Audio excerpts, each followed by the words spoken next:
Hey there, it's your boy UB, and today I'm here to show you how to make ice cream. Yeah, I've been making homemade ice cream ever since this whole plague has been upon us. And even without the plague, I would probably still do it because it came out super well most of the time I've done it.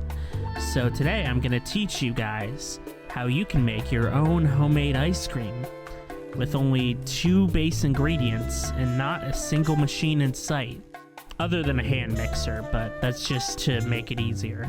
Alright, let's get started. So what you're gonna need first is 400 grams or milliliters of heavy whipping cream, aka heavy cream or whatever your store calls it. Alright, you're gonna start by pouring the heavy whipping cream into a bowl. This step depends on how hard you want to make life. You could either whisk it by hand until it becomes somewhere between whipped cream and liquid whip, or you could do what I do and break out the hand mixer and then just whip it for a few minutes until it looks like this. You're also going to need 140 grams of sweetened condensed milk, so you're going to want to add that in. See, the trick is with heavy whipping cream is that it's going to give you airiness and creaminess, and then sweetened condensed milk is going to give you sweetness, richness, and even more creaminess.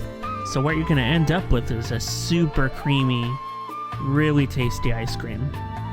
2.5 tablespoons of instant coffee. And our coffee machine kind of broke, so we had to live on instant coffee for a while until we got a new one. And it turned out to work great here because the instant coffee doesn't add any unneeded moisture, and it adds a bold flavor.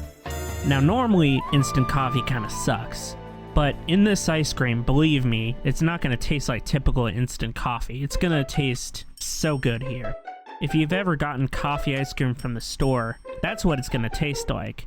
It'd be a little bit better. So yeah, you're going to add the 2.5 tablespoons of it, and then you're going to mix the rest by hand. Now, word of warning is that I was not able to get all the powder mixed in, so there's little stragglers left.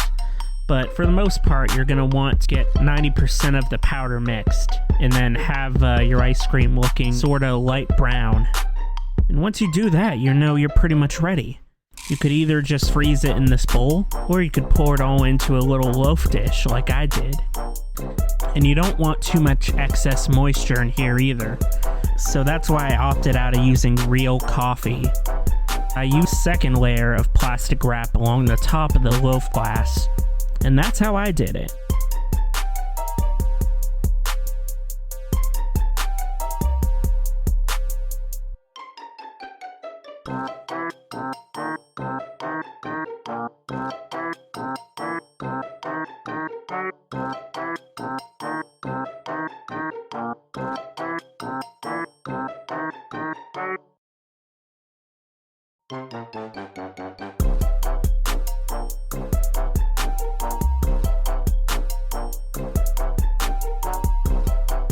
And then I just placed it in the freezer for 4 hours or even overnight. That's pretty much it. And here's what it looked like when it was done. And yeah, it tasted really good.